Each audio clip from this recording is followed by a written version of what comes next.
Хайрлы киш, дуслар. У нас сегодня очередное заседание нашего татарского клуба. Бүгін бізде шундай кішкене генә эксперимент. Біз тарих турында сөйләшербез. Татар тілінде түгел инде. Искандер абый урысчада, татарчада сөйләшә ала. Мин әле кашан заголовокны язганда, менә Бөек Ватан сугышы мифлар һәм чын барлык. Искандер абый татарча мифлар ничектер әйтергә ярыймы? Бармы шундый эквивалент? Миф юк инде ул. Миф татарча риваят дип әйтәләр. Риваят это легенда инде. Миф татарча юк ул. Миф дигән сүз ул грек теленнән кергән һәм шулай кирип калган инде. Уйдырма дип әйтеп була. Уйдырма. Хәерле кич, дусларым. Мине беләсездер дип уйлыйм инде, өметләнәм. Һәрхәлдә ишеткәнегез бардыр, күргәнегез бардыр телевизорданмы. Менә шушындый тар гына, матур гына даирәдә дип әйтик инде сезнең белән бик җитди бер мәсьәлә турында сөйләшергә дип планлаштырдык без Илнур белән. Чыннан да менә күптән түгел генә Бөек җиңүнең 77 еллыгын бәйрәм иттек. Минем өчен бу һәр вакытта да бик уйландыра торган дата. Чөнки мин гомеремнең соңгы 25 елын сугыш тематикасы белән шөгыльләнәм. Ләкин әлбәттә сугыш тематикасы ул безнең тормышыбызга бала чактан ук килеп керә. Мәктәп чагыннан ук, мәктәп яшьләреннән ук. Һәм менә мин шунысына игътибар итәм. Мәктәпкә мин 1нче класска барган чакта Бөек җиңүнең 20 еллыгы гына бәйрәм ителә башлаган иде. Бәйрәм ителгән иде. 65нче елда. Мин мәктәпкә киттем. Миңа 7 яшь тулды да, мин мәктәпкә киттем. Һәм шунысына да игътибар итәм, сез аны беләсез микән, юк микән? Җиңү бәйрәмен безнең илдә бары тик шул 65нче елда гына рәсми рәвештә бәйрәм итә башладылар. Белмәйдегез, менә хәзер белегез. Һәм тагы бер нәрсәгә игътибар итәм, бу әле лирический ниләр генә инде. Ул вакытта сез уйлап карагыз. Сугыш биткәнгә 20 ел. Димәк, иң яшь ветераннарга 40-45 яшь чамасы. Күзәлне китереп карагыз. Һәм тагын бер хатирә кичкенә чактан. Ул вакытта Казанда инвалидлар бик күп иде. Аяксыз кешеләр, кулсыз кешеләр, нишләптер алар бик еш очырлар иде урамнарда. Хәзерге көнгә карасак, хәзерге көндә ветераннар юк дәрәҗәсендә. Һәм исәннәре дә инде 95ләрдән узып киткәннәр. Менә метаморфоза, менә бу минем буын гомере эчендә шундый үзгәрешләр. Һәм әлбәттә сугышка мөнәсәбәт шушы вакыт эчендә бик нык үзгәрде. Мин моны кеше буларак та күрәм, тарихчы буларак та күрәм. Һәм бигрәк тә сугыш тематикасы белән шөгыльләнүче тарихчы буларак. Бу минем өчен бик үзенә күрә өйрәнү өчен һәм аңлау өчен, анализ өчен бик зур бер тема. Күп кеше бәлки аңа игътибар да итмидер, күп кеше шул сугыш тематикасын 9 май көнлегенә искә төшерәдер. Ләкин минем өчен ул тема һаман минем белән ул, һаман минем йөрәктә. Минем бабаларым сугышта булмасалар да, минем бер яктагы бабам сугышка кадәр вафат булган, икенче бабамның үзенә күрә инвалид буларак ул хәрби заводта гына эшләгән, Ижевскида сугыш вакытында. Һәм ләкин барыбер безнең гаиләдән ул читтә калмаган, читтән узмаган. Минем әбиемнең 5 энесе сугышта югалган. Һәм шуларның икесенең генә кабере билгеле. Өчесе юкка чыккан. Әлбәттә тематика, бу сугыш тематикасы бик тетрәндергеч тематика, уйландыра торган тематика. Һәм менә мин сезгә бүген бераз үземнең уй-фикерләрем белән ортаклашасым килә. Нәрсә ул сугыш, бу сугышның безнең тарихтагы урыны, безнең тарих фәнендәге аның бәяләнүләре һәм без бүгенге көндә нәрсәләргә бигрәк тә игътибар итәргә тиеш. Безне нәрсә борчырга тиеш. Без нәрсә турында уйландырырга тиеш. Без киләчәк буыннарга нәрсәләрне җиткерергә тиеш. Һәм мин беләсез нәрсәдән башлыйм. Башладым инде үземнең шәхси истәлекләрем белән. Ләкин минем әйтәсем килә менә нәрсә турында баштан. Сугыш кешелек тарихында һәр вакытта да бар ул. Менә сез тарихны өйрәнгән бит инде, мәктәптә борынгы чор тарихларын өйрәнгән, бер төрле илләр тарихын өйрәнгән. Һәм уйлап карасак, бөтен вакытта да, бөтен гасырларда да сугыш булган. Сугыш үзенә күрә ул сәясәтнең дәвамы. Сугыш ул үзенә күрә сәясәтнең инструменты. Ниндидер илләр үзара мөнәсәбәтләрне нормаль төзи алмагач, сугыш башлап җибәрәләр. Сугыш, уйлап карасаң, ул табигый күренеш кешелек тарихында. Ләкин бит кешелек үзгәрә, кешеләр үзгәрәләр, һәм әлбәттә сугышка караш та үзгәрергә тиеш шикелле. Ләкин 20-нче йөзгә килеп төшсәк, 20-нче йөздә ике бөтен дөнья сугышы булган. Инде уйлап карасаң, кешеләр камилләшә, кешеләр яңадан ничектер аларның уй-фикерләре үсә, үзгәрә. Барыбер сугыш бар. Һәм бүген көндә дә сугышлар бар, төрле төбәкләрдә, төрле илләрдә. Һәм шуңа күрә бу безне бик тә уйландыра торган тема булырга тиеш дип саныйм. Һәм шул ук вакытта мин сезгә сорау бирсәм, сез беренче дөнья сугышы турында нәрсә беләсез дип? Нәрсә беләсез? Уйлый башласаң, сез аның датасын да хәтерләмисездер. Кайберләрегез яки күпчелегегез. Ну, ярый, сез датасын беләсездер. Хорошо. Менә яле сез әзерлекле балалар дип әйтәм инде, просто уйлый торган кешеләр дип саныйм инде. Менә сез урамга чыгып карагыз һәм кешедән сорап карагыз. Нәрсә ул беренче бөтен дөнья сугышы? Первая мировая война. Что это? Кто с кем воевал? Кем белән сугышкан?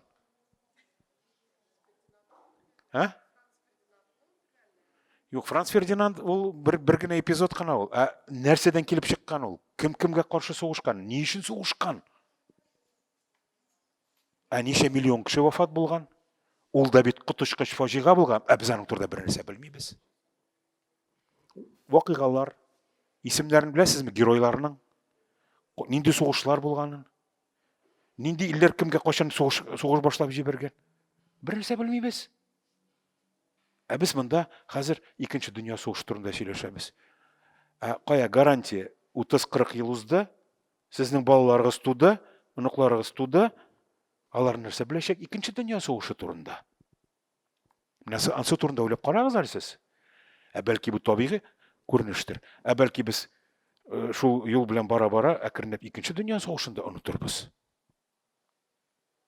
Әлегә юк, әлбәттә, әлегә безнең хәтеребездә ул, безнең ветераннар бар, безнең арада ветераннар бар, ничектер безнең әле сәясәттә дә ул бик актив тема булып кала, сакланып кала.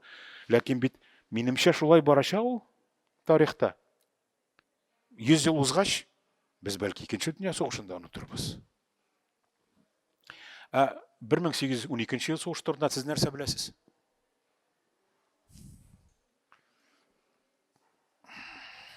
Датасын беләсез. 1812 ел сугышы турында гадәттә сорасаң, безгә нәрсә искә төшә?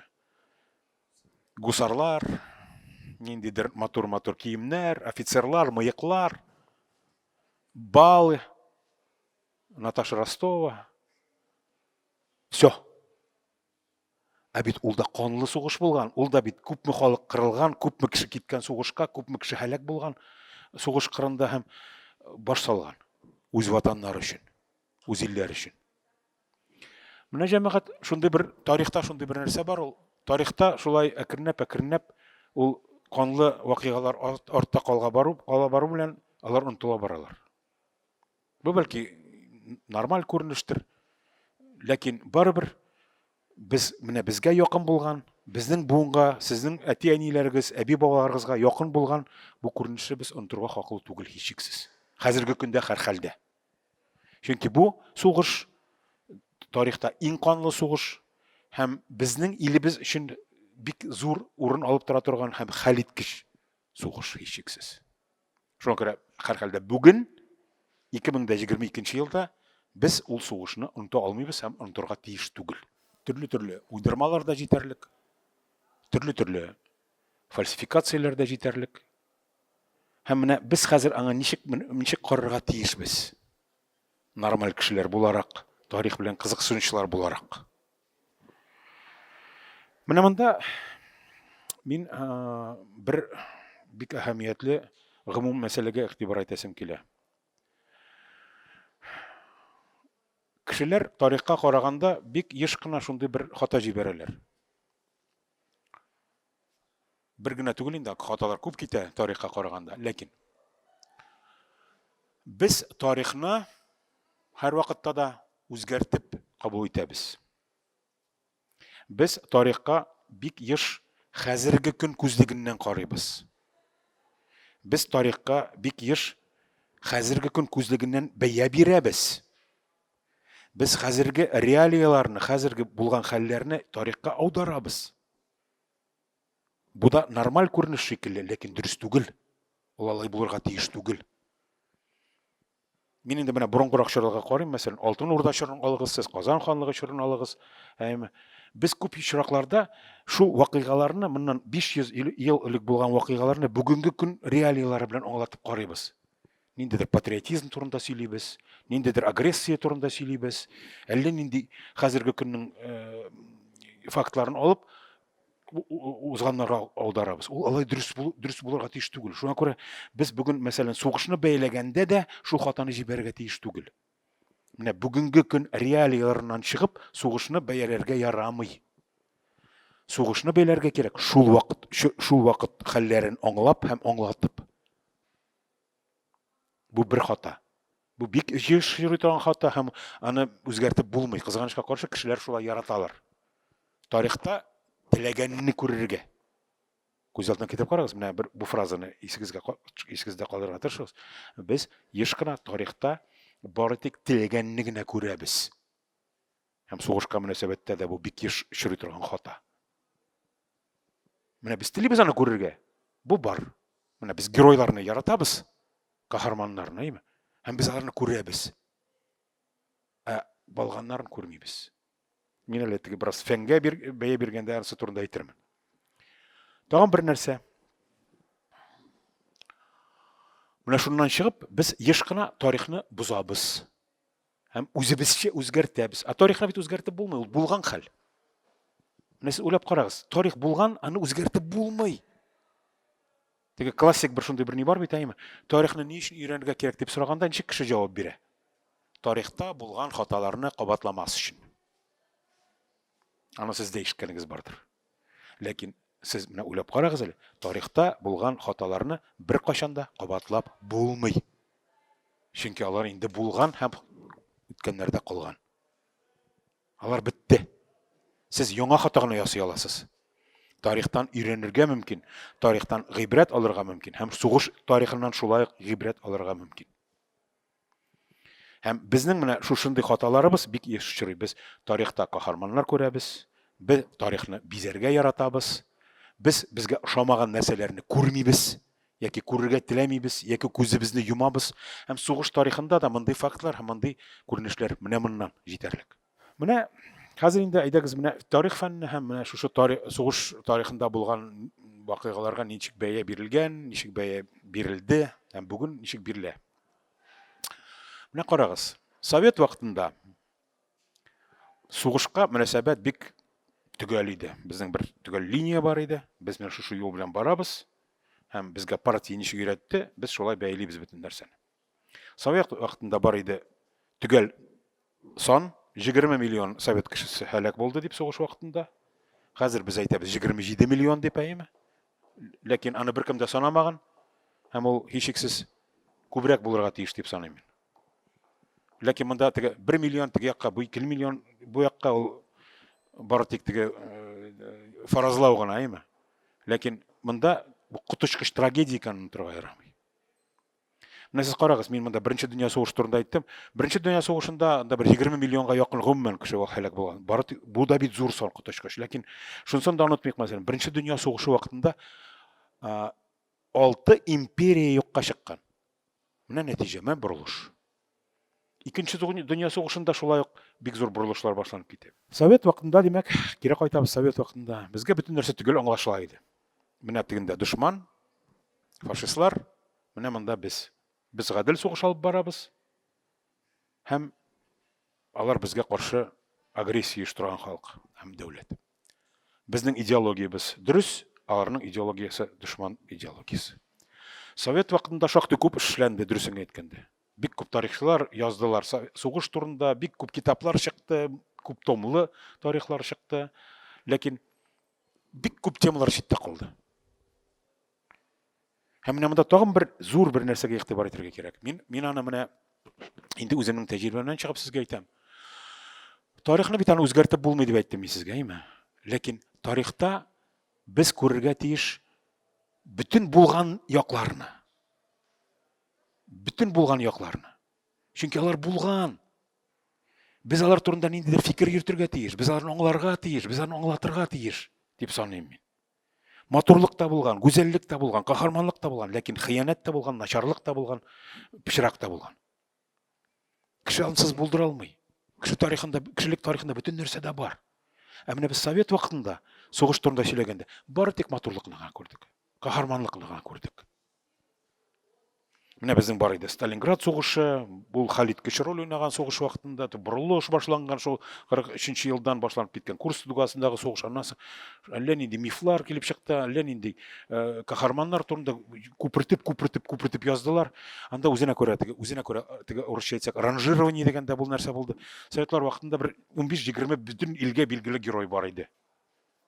Зоя Космодемьянская, Гастелло, Александр Матросов, ну бер Петр Гаврилов, 20 үстән мөһер сугылган. Менә алар герой. 28 Панфиловцы, алар герой. Шундый ук кешеләр, алардан бәлки тагында батыррак кешеләр, алар юк. Алар онытылды. Үзенә күрә ниндидер бер штамп бар иде, стереотиплар бар иде. Ну, дөресен әйткән шактый күп эшләнде. Ансы мин бит хурлап әйтмим, анда бөтенләй юк, бөтен бер нәрсә эшләмәде. Ләкин бик күп нәрсә бөтенләй игътибарсыз калды. Беркем аларны өйрәнмәде ул тематиканы, беркем игътибар итмәде, чөнки бүтән рәсми безнең кабул ителгән идеологиягә каршы килә иде ул. Ярар. Үзгәрешләр башланды, Советлар Союзы таркалды. Һәм яңа дәүләтләр барлыкка килде. Советлар Союзы урынында. Сугыш тематикасына нинди үзгәреш кертте бу?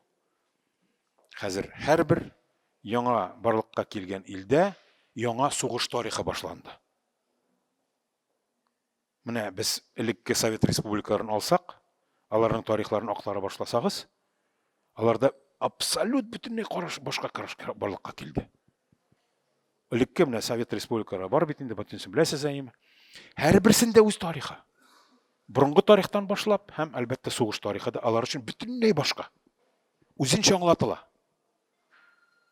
Бераз теге 9 май тирәсендә әле безгә якын булган республика дәүләтләрдә ничектер теге тайпылы балалар әйме күтәрелеп, ләкин барыбер үзенчә аңлаталар бөтен нәрсәне. Бу бер нәрсә. Һәм менә бу үзенә күрә тагын бер теге далил без әйткән сүзләргә. Теге тарихны һәр кеше үзенчә аңлый һәм аңлатырга тырыша дип. Монда һәрбер дәүләт үзенчә. Тарих һәр вакытта сәясәт белән бәйле икәнлеген онытмыйк. Тагын бер нәрсә. Коммунистик идеология җимерелгәч, безнең теге элекке идеаллар, штамплар онытылгач, без нәрсәгә игътибар итә башладык? Менә бит безгә элек тыелган тематикалар бар икән дип. 90-нчы еллар башыннан башланды үзенә күрә шундый бер пычрак дулкын дип әйтик инде, сугышка карата. Әллә нәрсәләргә игътибар итә башладылар. Һәм ул вакытта шундый бер бөтенләй теге икенче якка борылыш китте. Тарих фәнендә дә, журналистикада да, публицистикада да. Теге элек без күнеккән тематиканы бөтенләй икенче яктан аңлата башладылар. Теге урысча әйтәләр бит из крайности в крайности, әйме? Теге батырлыкны хәзер хыянат дип аңлата башладылар, хыянатны батырлык дип аңлата башладылар, хыянатчыны герой дип күрсәтә башладылар, геройны хыянатчы дип күрсәтә. Бөтен нәрсәдә шикләнә башладылар, тик объективлык бөтенләй югалды. Советлар Союзында юк иде ул. Тулсынча 90-нчы еллар башында ул бөтенләй икенче якка тайпылып, тагын да югалды. Тагын да юк. Каясың монда дөреслек? Каясың монда шын барлык? Ничек монда без сугышны бәяли алабыз? Юк. Уйлап карасаң. Юк ул. Чөнки 90-нчы елларда анда урысча әйтсәк мутная волна дигән нәрсә башланды. Менә мин төгәл хәтерлим, чөнки мин бөтен нәрсәне күрдем. Студент вакытында мин нормальный комсомолец идем, бөтен нәрсә бик матур итеп карый идем совет позициясеннән. 90-нчы елларда минем өчен бик гаҗәп нәрсә башланып китте. Газетларда нәрсә язалар. Ул каһарман түгел, ул батырлык эшләмәгән. Ул аны уйлап чыгарганнар, журналистлар уйлап чыгарган сугыш вакытында. Анысы да булгандыр инде әлбәттә. Ләкин менә шушындый бер дулкын башланып китте. Шикләнү, бөтен нәрсә шикләнү. Бу да дөрес түгел бит. Аңлыйсызмы? Ул бит объективлыкка омтылыш һәр вакытта булырга тиеш. Ул әлбәттә тарихта бер кайчан да булмаячак объективлык. Ләкин барыбер ниндидер урталык булырга тиеш. Ну, менә соңгы бер 15 ел эчендә әкренләп ул дулкын ничектер сүнде дип әйтер идем, Бераз ничектер без айныдык дип әйтер идем, Ну, шул ук вакытта без хәзерге менә соңгы бер, мәсәлән, 10 елда без шулай ук сугышка карата бик үзенчә яңа штамплар тудыра башладык. Теге менә шундый, минемчә, бу 3нче период башланды. Совет чоры 90нчы еллар, 2000нче еллар башы һәм соңгы бер 15 ел бу без хәзер яңа бер чорга килеп торабыз. Һәм без мин күзәтеп барам хәзер бик күп нәрсәләргә яңадан штамплар тудыра башладык. Теге ничектер һаман мин күрәм шунысын, хәзерге без сугыштагы безнең бәяләнүләр, алар бөтенсе дә бик еш кына яңадан сәясәткә килеп торалар һәм сәясәт белән бәйле булып китәләр. Минемчә, бу бик дөрес түгел. Ләкин барыбер ул бар. Менә шуннан соң тагын бер нәрсә бар. Совет вакытында менә шушы тарихны бәяләүдә, тарихка карашта ветераннарның роле бик зур иде. Чөнки ветераннар яшь иде. Алар безнең арада иде. Алар үзенә күрә хакыйкатьнең гарантлары иде. Менә сез күз алдына китеп карагыз, безнең мәктәптә мин укыган вакытта, кимендә бер 7-8 укытучыбыз безнең сугыш ветераны иде. Мәктәп директоры безнең Сталинград сугышы ветераны иде. Физик укытучысы, герой соцтруда Габдрахман Закирович безнең ни иде, сугыш ветераны иде. Безнең рисование, черчение укытучысы Красная звезда за отвагу медальләре белән бүләк бәйләнгән кеше. Безнең труд укытучысы, хезмәт укытучысы ветераны иде. Ну, тагын бер 3-4 безнең астрономия укытучысы Лившиц, ул Нюрнберг процессында тәрҗемәче булып эшләгән кеше. Күз алдына китерегез, ул кешеләр безнең арада. Һәм үзенә күрә алар гарант, без тик уйдырмаларга каршы торучылар, Хәзерге көндә ветераннарның күбесе инде йөри дә алмый. Какой инде уйлап, алар күп тә түгел, алар битеп баралар. Беләсезме, заманда мине бик тетрәндергән бер факт, моннан кайчан булды инде бер 20 ел элек булгандыр. Мин кайда бер газетада кичкенә генә бер шундый бер хәбәр укыдым. Франциядә Беренче дөнья сугышының соңгы ветераны вафат булды дип. Димәк, бездә дә ул хәл кайчандыр булачак. Якын 5-10-15 ел эчендә. 5-15 ел эчендә безнең сугышны реаль күргән кешеләребез арабыздан китәчәк. Менә үзенә күрә бу кешеләр заманында менә шул мин әйткән 90нчы елларда үзенә күрә безнең мөнәсәбәткә ничектер йогынты ясадылар. Хәзерге көндә алар йогынты ясый алмыйлар. Менә безне уйландыра торган фактларның берсе тагын. Шул вакытта менә мин әйтер идем, 90нчы еллар уртасыннан менә бу иреклек, мөмкинлекләр ачылгач, мин бик уңай факт дип күрәм, безнең сугышны өйрәнүдә бик яңа матур юнәлешләр башланып китте. Моңа кадәр өйрәнелмәгән темаларны күтәрә башладык. Менә сез карагыз, мәсәлән, душман белән хезмәттәшлек. Совет вакытында без алар турында бөтенләй белми идек. Менә мин үзем шушы тематика белән шөгыльләнгән кеше буларак, сез бәлки минем хезмәтләрне ишеткәнегез бардыр, беләсездер, күреп булса да. Мин, мәсәлән, Идел-Урал легионы тарихы белән шөгыльләндем заманында. Германиядә шактый озак архивларда эшләп, мин шушы тематика буенча китаплар да бастырдым, күп чыгышлар да ясадым. Менә бу да бит уйландыра торган факт. Мин бу тематикага кирип китмим, әгәр дә кызыксагыз сорау бирерсез, аны сөйләшеп алырбыз. Бу тема безне нәрсә белән кызыксындыра? Бер факт гына игътибар итәм. Сугыш вакытында иң сак кына бәйләсәк, миллионга якын совет гражданы Германия белән хезмәттәшлек иткән. Миллионга якын. Оккупацияда булган кешеләр, оккупациясында булган кешеләр, элекке әсирләр 1 миллион. Бу сан. Алар бит бер кеше түгел. Барыбер уйландыра. Ни өчен, кайчан, кайда? Нәрсә булган сәбәп, нәрсәгә китергән? Күпме сорау туа, шулай бит. Менә бу тематика белән шөгыльләнүчеләр шактый күп булды. Без менә мин шөгыльләндем бездә, аннан соң Мәскәүдә зур рус тарихчылар да ул тематика буенча матур басмалар чыгардылар. Үзенә күрә омтылыш менә бу сюжетны аңларга. Икенче минемчә бик әһәмиятле сюжет менә яңа соңгы менә мәсәлән 20-25 елында ныгытып өйрәнелә башлаган әсирләр. Сталинның, сез беләсездер, сугыш вакытынданың позициясын, бездә әсирләр юк. Бу бик фаҗигале тема. Бездә әсирләр юк. Совет кешесе, кызыл армияче әсирлеккә бирелми. Әсир булсаң, син хыянатчы. Сугыш вакытында шундый позиция бар иде. Шуңа күрә үз улын да бит коткармаган. Уйлап карасаң. Менә тагын бер сан китерәм.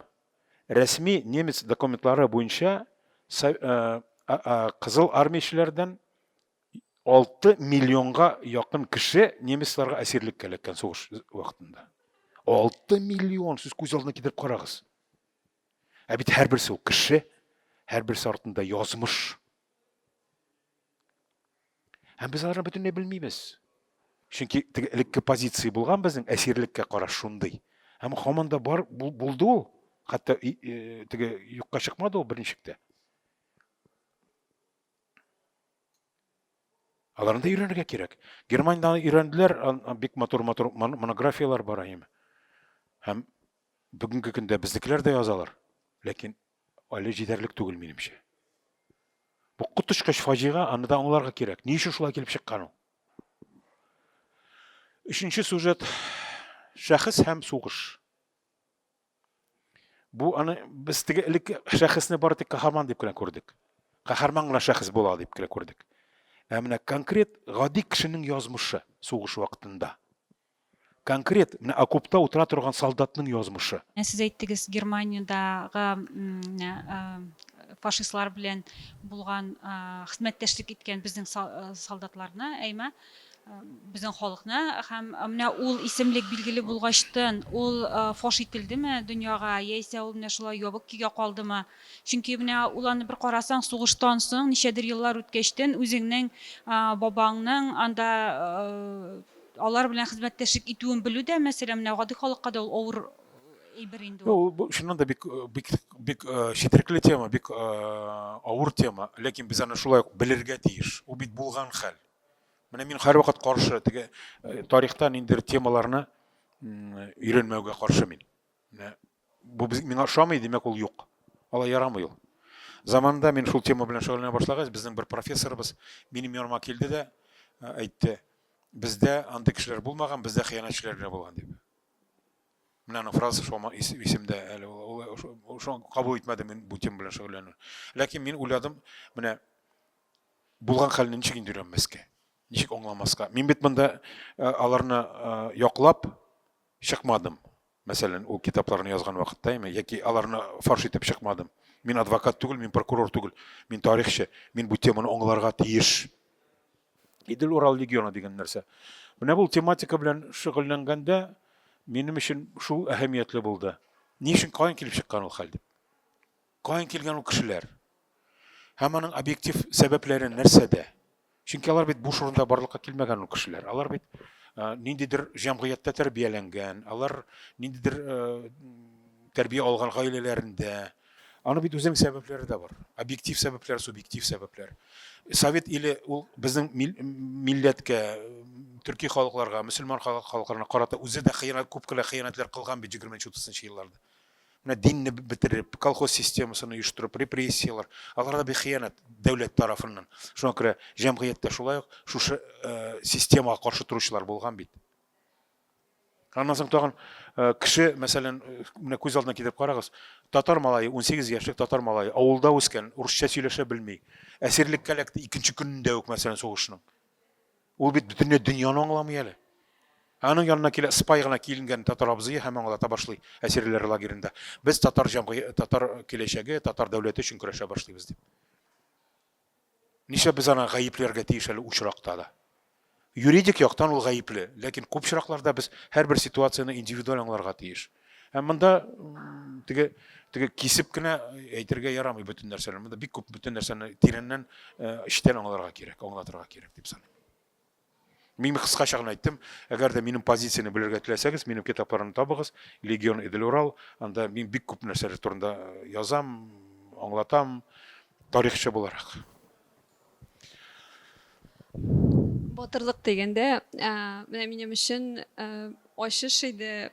Например, Александр Матросов деген герой бар бит инде, ул татар булып чыккан дигәнме. Он һәм, например, шул Гази Загитов индеме, алар турында нишләп мәктәптә сөйләмиләр микән? Һәм мәктәптә укытканда инде ул җыен планнар, ниләр, сугышның теге балаларга кызык булмаган әйберләр турында күбрәк сөйлиләр индеме. Бәлки шундый теге кызык фактлар белән балаларга сөйләп күбрәк белер идек дип.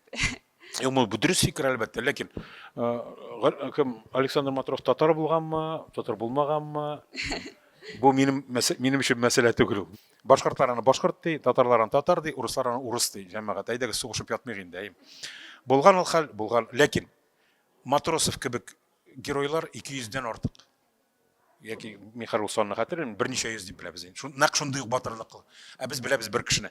Бу менә шулай, бу нәкъ менә бу теге коры караш тарихка. Без бөтен кешене күтәрә алмыйбыз, берсен генә күтәрдек. Теге назначенный дип әйтик, назначенный герой дип әйтик. Пример гына әйтә. Мин аңлыйм. Шул Гази Загитов.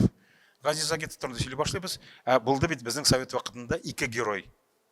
Җиңү байрагын Рейхстагка кадаган. Ул Егоров, берсе урыс, икенчесе грузин, Кантария.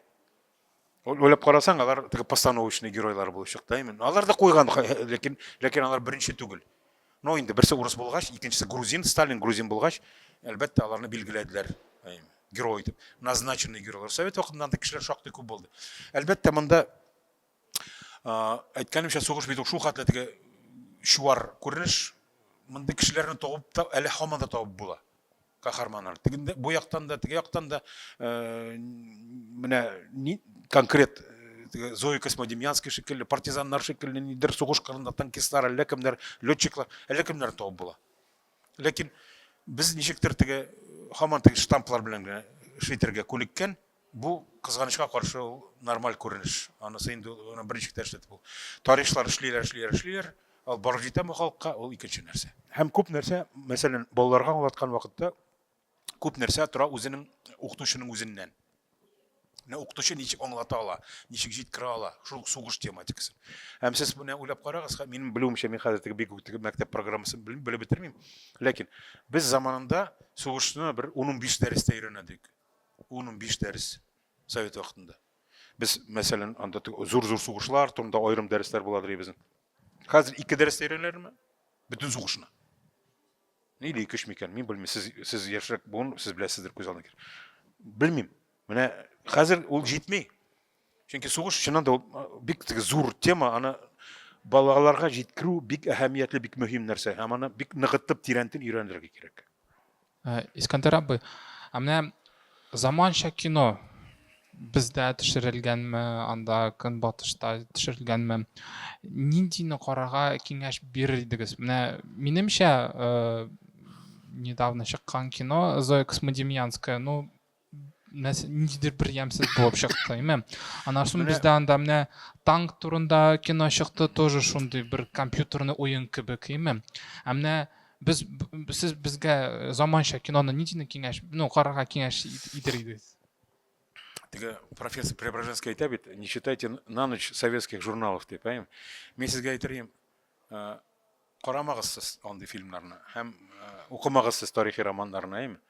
Чөнки ул алар тарихка багышланмаган, алар хәзерге көнгә багышланган. Хәзерге көн карашларына багышланган. Бердән-бер нормальный тарихи фильм ул Чингисхан дигән Кытай фильмы. Башка бер фильмны мин сезгә тәкъдим итмим, карамагыз да, укымагыз да ул нәрсәләр. Белмим, карамадым, белмим. Мин андый фильмнар карый башласам, минем ичем пуша, беләсезме? Ул сугышка багышланган фильмнар, гомумән тарихка багышланган фильм. Борынгы тарих это вообще ужас фильм, понимаете? Ул инде ул бит, менә беләсезме, менә аның феномены шунда, исторический романы дигән нәрсә бар, тарихи роман. Тарихи романда бер кашан да тарих юк. Ну 99% юк анда тарих. Тарихи фильмнарда тарих шулай ук юк. Ну кызганычка каршы ул менә хәзерге көннең тенденциясы. Нишлисең инде? Аны карыйсың чыннан да компьютер уены шикелле. Ну теге как урысча әйтсәк, как пример настоящего взгляда, современного взгляда. Но ләкин тарихны өйрәнү өчен түгел. Менә хәзерге көн карашын без бәйли башласак, менә Зоя Космодемьянская караш. 28 Панфиловчы дигән нәрсәгә караш. Ул бүгенге көннең бүгенге фильмында бүгенге көн карашын чагылдыра. Ләкин ул чын барлык түгел. Уйдырма. Это миф, татарча әйтсәк. Да. Вот тоже хотела сказать по поводу фильмов, современных фильмов. Вот вы говорите, да, что вот сейчас со стороны, со взгляда молодежи снимается, как правильно выразить свою мысль. То есть я посмотрела вот про Зою Космодемьянскую, и там был такой вопрос: ты за что сражаешься? И она ответила: за булочку, за этот. А в принципе раньше же была совсем другая мысль, раньше же была идея, была идеология. Мен шуңа күрә әйтәм бит, карамагыз андый фильмнарны дип. Юк, яки карасагыз, ләкин бөтенләй башка үз карашыгыз белән карагыз. Не воспринимайте это как взгляд на войну. Вернее, не как оценку войны, а воспринимайте как это взгляд сегодняшнего человека, его позиция только, а не как материал для понимания войны. Да. И вот тоже школьный я извиняюсь, тоже уже сейчас школьный курс тоже начинается с 41 года. А что было до этого? Какие союзы менә шул, менә были, беләсезме, менә ул Россия мин аны әйтмәдем инде, бүген аны әйтәсем килгән иде, конечно, менә шул теге сугышка кадәр булган хәлләр турында. Ни өчен килеп чыккан ул сугыш? Ул менә заманында, совет вакытында безнең теге Сталин, Риббентроп турында теге әйтмиләр, Молотов, Риббентроп турында әйтмиләр, теге 39-нчы елларда хәлләр турында. Ләкин хәзерге көндә әйтәләр, шул вакыттан бөтен икенче якка борып җибәрделәр яңадан. Ул менә әйткәнемчә теге тайпылыш, бер яктан икенче якка без һаман теге чайкалып йөрибез, теге исерк шикелле. Вот, тегендә бәрелеп, монда бәрелеп, әйме? Ул дөрес түгел, ул алай булырга тиеш түгел. Хәзер менә шушы фильмнар турында менә ничек мин сезгә бөтенләй карамагыз дип әйттем, әлбәттә арттырыбрак әйттем инде. Сез аны карагыз, ләкин аны дөрес кабул итегез сез аларны. Аларны ничектер теге кино итеп кенә кабул, теге әкият шикелле генә кабул итегез. Алар буенча тарихны өйрәнеп булмый. Менә Илнур, син сорау бирдең. Это глобальнейший вопрос, татарча әйтсәк. А ничек өйрәнергә? Мин белмим, ничек өйрәнергә. Менә мин тарихчы буларак архивка барам. Менә мин ел ярым Германиядә архивларда утырдым. Иң яраткан эшем шул. Чөнки архивта менә сиңа документ, и все, документта бөтен нәрсә бар, конкрет тарих. Бары тик документка, чыганакка шанырга ярый. Бер кемгә шанырга ярамый, бер газетага шанырга ярамый, бер китапка шанырга ярамый, миңа шанырга ярамый, документка гына шанырга ярый. Тарихын бары тик шулай гына аңлап була. Син бит тарихчы кеше, үзең беләсең. Искандер абый, сез тарихчы, мин тарих факультетын бетердем. Менә Бетермәдең, син аны тамамладың. Тамамладым. Бик яратмыйм ул сүзне. Мин мәктәпне бетердем дип әйтәләр кая. Ну, инде бетердең син аны. Тамамладым. Кстати, чыннан да ни өчен без һәр вакыт әйтәбез бетердем. Мин просто башка кешеләр шулай әйтәләр. Әйтергә ярамый. Искандер абый, менә гади кеше ничек тиеш тарихны укырга, аңларга? Менә сез эшлисез. Сез кашан архивта утырасыз, сезгә аның өчен зарплата түлиләр. Менә гади кеше ул 8 сәгать эшли, өенә килә и әйтә: "Так, менә анда Бөек Ватан сугышы турында нәрсә бар? Кино, телевизордан, все, кабыздың да, утырдың и карый." Ну, кешенең бит желаниесе бар, кызыксынуга ие. Сезгә зарплата аның турында түлиләр. Тарих шундый кызык нәрсә инде ул, Илнур. Син аны бик яхшы беләсең. Нигездә мин шулай әйтәм. Без ни өчен тарихны өйрәнергә тиеш дигән сорау туа монда, әйме? Ни өчен һәр кеше, нормаль кеше тарихны белергә тиеш? Ни өчен? Син тарихчы буларак ничек әйтәсең? Ни өчен һәрбер нормаль кеше тарихны бераз булса да белергә тиеш? Ни өчен? Әйт. Опыт, ярар. опыт тәҗрибә. Менә дусларым, сез инде кызыксынучан кешеләр, әйме? Бездә тарихны ни өчен өйрәнергә кирәк дигән сорауга ничек җавап бирәләр? Мин әйттем бит инде, тегез хаталар җибәрмәс өчен тагын бер штамп бар бит әле. Тарихны белмәгән кешенең киләчәге юк дип әйтәләр, әйме? Шуннан мен әйтәм, әйе, дөрес. Аңлатып кара. Сез аңлатып карагыз әле сүзне. Ул теге штампка күнеккән без, әйме? Сез аңлатып карагыз ул фразаны.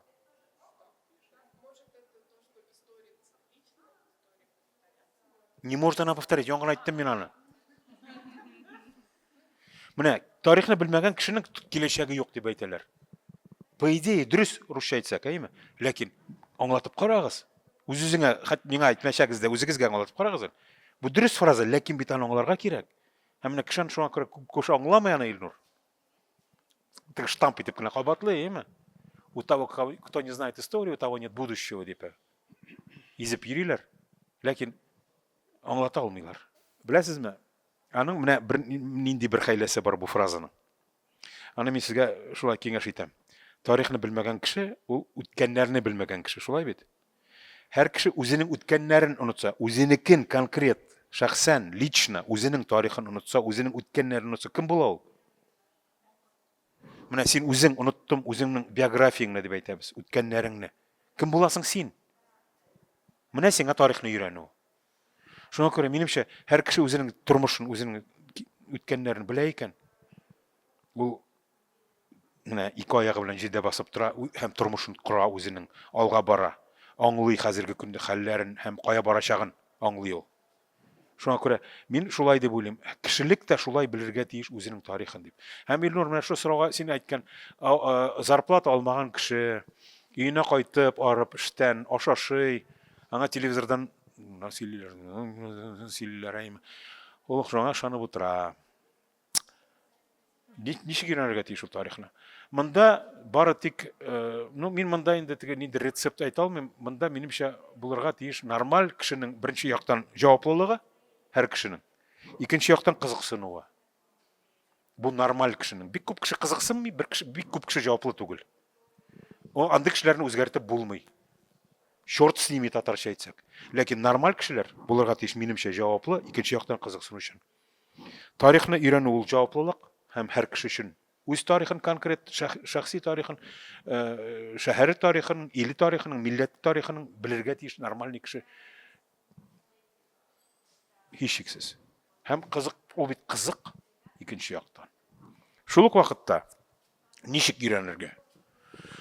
Рецепт юк, ука күбрәк. Бары тик шул гына рецепт. Мин башка менә син укыйсың бер төрле позицияны, икенче төрле позицияны, өченче төрле позицияны, дүртенче һәм ниһаять синең башыңда нәрсәдер формалаша. Нормальный караш. Яки бик нормальный булмаса да, нормальныйга якын караш. Башка рецепт юк, Илнур. Тарих ул бит бик күп фактлар. Менә һәр кеше бөтен тарихны белеп бетерә алмый. Миллион ил бар. Ничә гасыр тарих бар. Кемдер Мисыр белән кызыксына, кемдер Франция белән кызыксына, кемдер Африка белән кызыксына. Аларның үз тарихлары, без аларга кирип китмибез. Ләкин менә безнең илебезнең тарихын ичмасам өйрәнсеннәр, кызыксыннар монда яшәүче кешеләр. Китаплар миллион. Совет вакытында язган китаплар бар. Хәзерге вакытта чагыштыр, укы, син бит кеше, маймыл түгел. Өйрән, кирип кит. Синең вакытың булмаса да, барбыр кеше вакыт таба ул. Кешенең, мин һәр вакытта әйтәм, теге кешенең корсагына түгел, аның кешенең җаны, йөрәге бар. Без һаман күбрәк матди ягны куабыз. Машина, кием салым, Төркиягә барып ял итү һәм башкалар. Булырга тиеш бит әле нәрсәдер күңел өчен һәм җан өчен. Кеше хайван түгел. Һәм тарихны өйрәнү ул шулай ук менә кешенең хайван түгел икәнен күрсәтә. Һәм нормаль кеше, бу минем өчен аксиома, нормаль кеше, нормаль тарихны әзме күпме өйрәнергә тиеш, белергә тиеш. Бу нормаль күренеш. Менә сез әйткәнегез 90-нчы елларда теге якка киттеләр. Ну, мин шулай дип уйлыйм. Менә ач этне ашатсагыз, ул ашында ашап бетерә, кәсәсендә кимерә башлый. Ул вакытта бер юнәлеш булган, политика сәясәт мәсәлән, бусы ярамый, бусы итәргә шунара кешегә менә бу мәгълүматлар килде бөтен нәрсә. Чөнки аңлашыла, что ул теге югалды, башы югалды, теге якка да. Минемчә, менә шушындый ирекле мәҗлес һәм менә бу этот общественная дискуссия булмаса, фән булмый уже пропагандаға әйләнә бит инде. Шунларга фән ул ирекле дискуссия буларга тиеш. Анда сиңа теге өстәге кешеләр менә монда уйлама дип әйтергә тиеш түгел. Ә гади кешеләр мәктәптә минемчә, мин үзем укытучы. Анда мәгълүмат бирү турыга тиеш түгел. Учиться должны. Учиться. То есть син анда өйрәнергә тиеш, уйларга, эзләргә мәгълүмат. Үзең син анда бер нәрсә дә булай итеп җәеп бирергә тиешләр түгел. Чөнки сез әйтәсез, укытучы төрлечә аңлаталар. Но безнең программа бар, вкуслар бар, тегеләй булай сәясәт бар, патриотик тәрбия бар, фәлән фәсмәтән анда дөнья анда кырыклары. Ә менә ничек уйларга, минемчә, менә мин чит илдә беләм анда теге тәҗрибә. Анда һәрбер бәләкәй шәһәрдә историческое общество бар. 3 кешеме, 4 кешеме, аларны финансировать итәләр, алар прессага чыгалар, алар менә бу бәләкәй өлеш, менә бу бәләкәй шәһәрендә тарих турында бөтен нәрсә белергә тырышалар. Ә бездә кайда алар? Айрым энтузиастлар бар. Алар яра теге краевед музей белән әзрәк кенә анда элемтәдә йөриләр. Шуннан әйткәндә, анда китап та кирәк, архив һәрбер районда бар. Ул библиотека күбе. Керәсең дә сиңа утырталар, сиңа компьютер бирәләр, сиңа бөтен нәрсә бирәләр, сиңа әйткәндә. Мин үзем менә 90 елларның кешесе, менә анда кузгаттылар. Мин бөтен нәрсәне белдем үз район турында. Ничә кеше репрессия эләкте, ничә кеше хәзер анда ул бит неспаханное поле. Бар әле история эвакуации, монда бөтенсе күп кеше булды. Аны берсе дә белми. Алар күбесе үлделәр, ничектерне Ленинградта килгән тегениләр аларны күмделәр монда. Аларның бөтенсен без югалттык уже фактически. Менә бу энтузиастларны ничек оештырып, краеведение дип аталган. Уже история, ну, минемчә менә шушыннан башлана менә бу шишмә. Җыела, аннары тарихка, зур тарихка әйләнә. Тарихта зур тарих, мәктәптә уталар, теге сугыш, кем белән сугышты, ансы. Ә менә бу сугыш ничек синең районыңда булды ул? Ничек булды ул? Мин сезнең сүзегезгә кушылып, мин монда сезнең күпчелек фикерләрегез белән килешәм. Беләсезме? Тарих кызыксынудан башлана ул. Нормальный тарихны аңлау кызыксынудан башлана. Нормальный кеше башта кызыксына, минем әтием кем булган, минем бабам кем булган дип. Шуннан соң кирип китә ул әкренләп тарихка. Һәм шуннан да ул тарихка бер яктан караганда теге өстән ниндидер күрсәтмәләр бирү ул дөрес түгел. Ләкин барыбер ансыз да булмый ахырсы. Теге полный контроль булырга тиеш түгел ул дип карасаң. Ләкин безнең илдә ул ничектер шулай кабул ителгән ул. Кызганычка каршы дип әйтимме, бәлки ул безнең традиция дип әйтимме, безнең илдә шулай бара ул. Менә хәтерлисез 90-нчы елларны үзегез әйттегез, әйме? Нәрсә ул ирек 90-нчы елларда? Бездә ничек аңладылар аны? Ирекне дөрес аңламагач, бездә аны урысча әйтсәк, вседозволенность дип аңладылар. Ирек минемчә ул җаваплылык. Менә ирекле кеше ул җаваплы кеше. Мин моны әйтә алам, ләкин моны әйтмим. Тарихны өйрәнү дигәндә, минем таныш бер кызым бар инде, ул Кушма Штатларга күченеп китте бер 10 ел элек инде. Аның анда кызы туды һәм ул мәктәпкә йөри. Анда икенче бөтен дөнья сугышында Америка җиңде дип бирәләр. Менә һәр ил аны һәр үзенчәлекле итеп бирә. Шуңа күрә дөрес карашны табырга җиңел түгел дип әйтәсем. Мин анысы белән килешәм, мин аны нәкъ шуны әйтә башлаган идем бит. Һәр кеше менә Советлар Союзы таркалды, һәрбер ил үзенчә тарихны яза башлады дип. Һәм монда да шулай ул. Америкада үзенчә аңлаталар икенче дөнья сугышын. Америка җиңде дип әйтәм. Анда бөтенләй Советлар Союзы сугышмаган дип тә күрсәтәләр. Ул алай булырга тиеш түгел бит инде дип карасаң. Ләкин һәрбер илнең үзенең сәяси максатлары бар. Шуңа күрә алар тарихын белән шулай тоталар күбесе. Нишисең инде менә. Шуңа дөреслекне күреп җидеп тә булмый кайсы бер очракта. Бик еш кына һәм бүгенге көнгә кадәр ул сәясәтнең инструменты. Василий Осипович Ключевский дигән бик атаклы рус, юк, бу Ключевскийның сүзләре түгел, Михаил Покровский дигән беренче совет тарихчыларының аның шундый бер сүзе бар. История это политика, перевернутая в прошлое дигән. Һәм шулай кала ул, бүген дә шулай ул. Нишисең? Бигрәк тә зур дәүләттә шулай. Кызыксынуына җитми дип әйтәм. Кызыксынуына җитми һәм монда дәүләт дигән нәрсә барыбер үз күрсәтмәләрен бирә монда. Ансыз булмый. Менә шуңа күрә яшьләр телләрне өйрәнегез. Татарчасын да, русчасын да, чит телләрен дә өйрәнегез. Ул бик тә кешенең үсеше өчен бик әһәмиятле нәрсә ул. Татарча сөйләсәгез, дөрес сөйләгез татарча. Урысча сөйләсәгез, дөрес сөйләгез русча. Чит телләрне өйрәнегез. Чит телләрне өйрәнсәгез һәм рус телендә, татар телендә яхшы камил белсәгез, ул дөньяга карашны үзгәртә торган нәрсә.